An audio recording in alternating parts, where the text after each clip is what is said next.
Hey everybody, this is Lex Rofberg, and we're giving a little bit of a preamble before this episode as one of our High Holiday episodes. Initially, it was released in 2016/5777, right at the beginning of 5777 as we entered that new year. But we're re-releasing it this year because we think that these conversations about the Torah readings and Haftarah readings from the High Holidays are still relevant.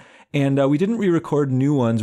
As much as our ideas changed, they haven't changed so much that we have whole new takes on these texts. But we wanted to put them out there for you anyway, to, if you listened the first time, revisit, and if you didn't, to visit for the first time. So we hope you enjoy these, and send us whatever feedback you've got at dan@judaismunbound.com or lex@judaismunbound.com. Shana Tova, Happy New Year.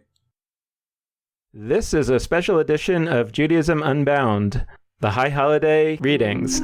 Welcome back, everyone. I'm Dan Levinson. And I'm Lex Rofus. And we're here with a special edition of Judaism Unbound today that actually is putting together a number of shorter pieces that you can find on our website, www.judaismunbound.com, in our special section on the High Holidays. We're going to be talking about each of the traditional readings for the High Holidays and looking at them with a Judaism Unbound perspective to try to find a way to see whether these traditional readings can still be relevant to us today as we potentially look at these holidays in a new way.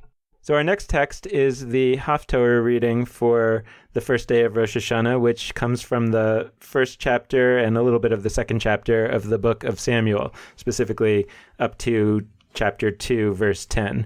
And the basic story that's told here is the birth story of Samuel, the upshot of which is that Samuel's mother was not able to conceive, and she prayed to God at the temple in Shiloh. And initially the priest was upset that she was praying for whatever reasons, and but eventually sort of acknowledged the idea that she was trying to get a son, and she promised that if she had a son, he would be dedicated to the work of God at the temple in Shiloh.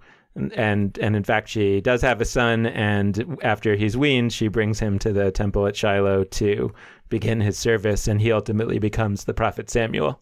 And I think that as we look at it in terms of its relevance to the High Holidays, I think one of the really interesting things that I've learned about this story from a modern scholarship perspective, and I'm really interested in mining it from a kind of meaning perspective, is that if you read this story carefully, you see strong signs, and I think there's quite broad scholarly agreement that this is the case, that this story is actually the birth story of King Saul, and not initially the birth story of Samuel, and that sometime later in the authorship of the Bible, it was transferred to Samuel, perhaps because Saul fell out of favor of the biblical authors, perhaps for some other reason. And the reason why this is thought to be the case is that if you look at the story of Samuel's naming, and now the word Samuel in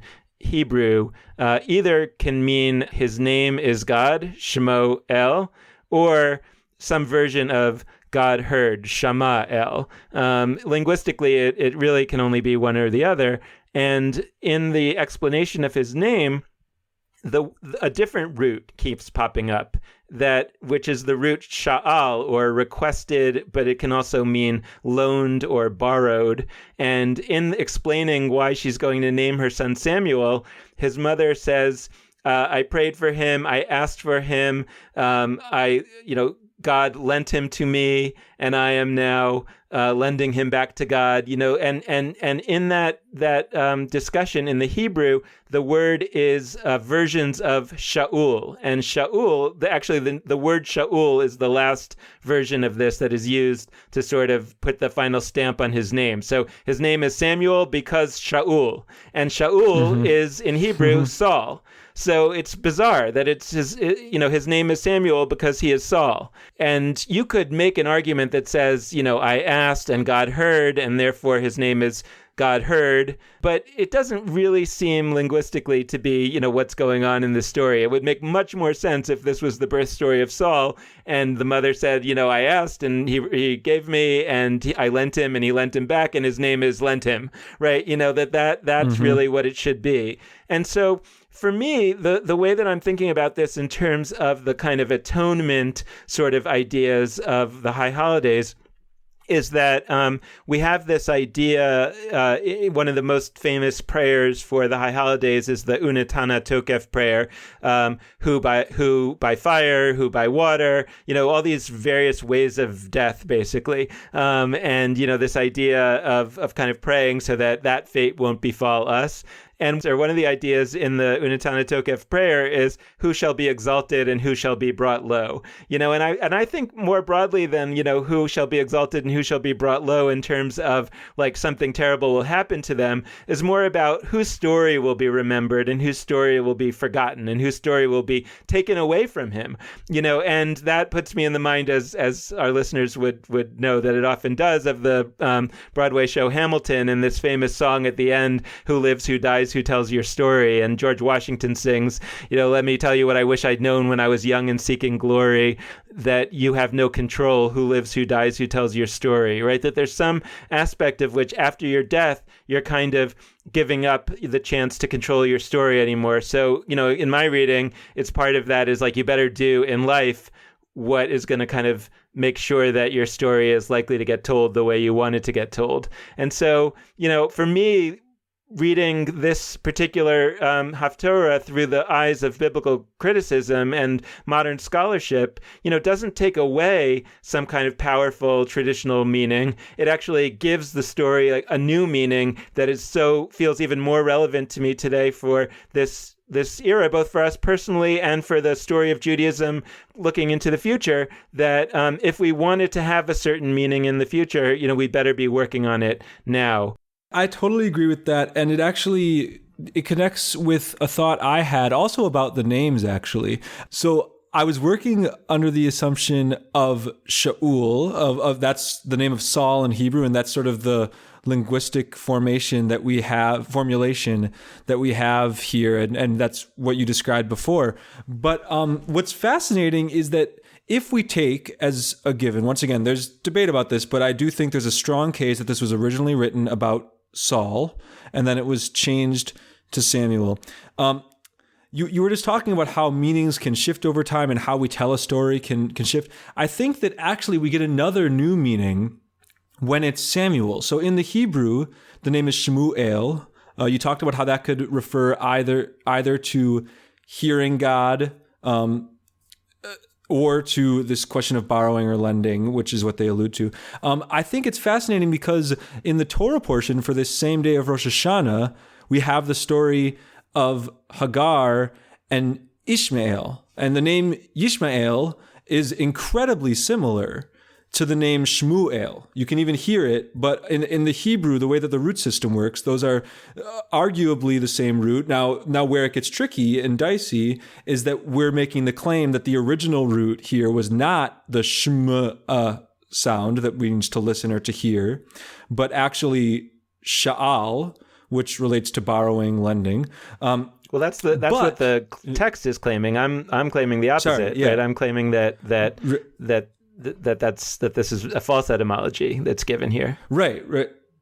Okay, I see what you're saying. Yeah. If we opt into that Shema, then we see that a character who is depicted in one case as maybe he's not the antagonist. He's actually far less of an antagonist than the rabbis make him out later. But in the Torah, he is banished and discarded from the story, and that's Yishmael. In this situation, a character with such a similar name, Samuel, Shmuel, is placed at the center and almost seems... what I'm arguing is that you could see this as almost a recentering of Ishmael in a sense. You could see this as perhaps maybe if Ishmael himself doesn't get to have a place, at least his name sort of lives on in a certain way. And once again, I don't know that that's really the original meaning of this story, but I think it demonstrates how the different ways we tell it and even the different names we use can yield all sorts of interesting interpretations.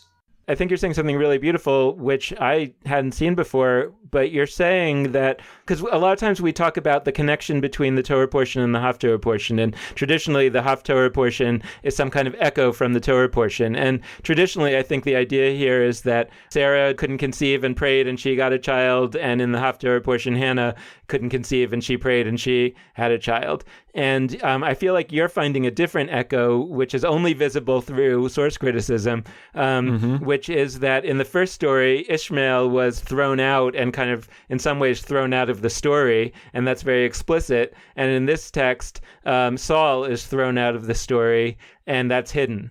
But once we uncover the fact that Saul was thrown out of this story, then we're actually seeing a beautiful echo from the Torah portion to the Haftarah portion, and that really centers us on this question of, is it all right to throw people out of stories? Is it natural to throw people out of stories? And if it is, how do we make sure that we're not thrown out of the story today? Or how do we maybe more intentionally throw people out of the story that we don't want anymore? I don't know, but I think it's really fascinating.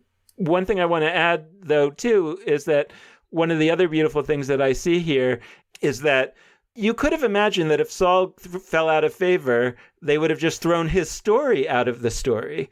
But instead, they threw him out of the story, but they kept the story. And I feel like there's actually something worth thinking hard about there in terms of the Jewish tradition of storytelling, which is that even if we have a reason for not liking a certain character anymore and wishing that wasn't part of our story, we try not to get rid of the story altogether. Instead, we try to repurpose the story in some way, whether that's a kind of a midrash or even just changing the names of the characters. Somehow this intense yearning to hold on to our stories, even if we have to reinterpret them so crazily that they don't even make sense linguistically anymore, that we want to do that. And I think that's an interesting thought to have on a holiday like this. Yeah, I think so too. And with that, we're going to close out our reflections on the Haftarah reading for the first day of Rosh Hashanah. We hope you've enjoyed this episode, this mini episode. We also hope that you'll check out our 3 other recordings of textual reflections related to the text we read on Rosh Hashanah. And there's also going to be very soon 4 episodes, 2 Torah readings and 2 Haftarah for Yom Kippur that will be coming out.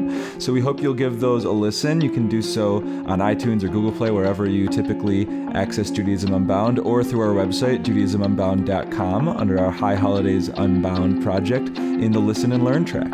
So with that, this has been Judaism Unbound.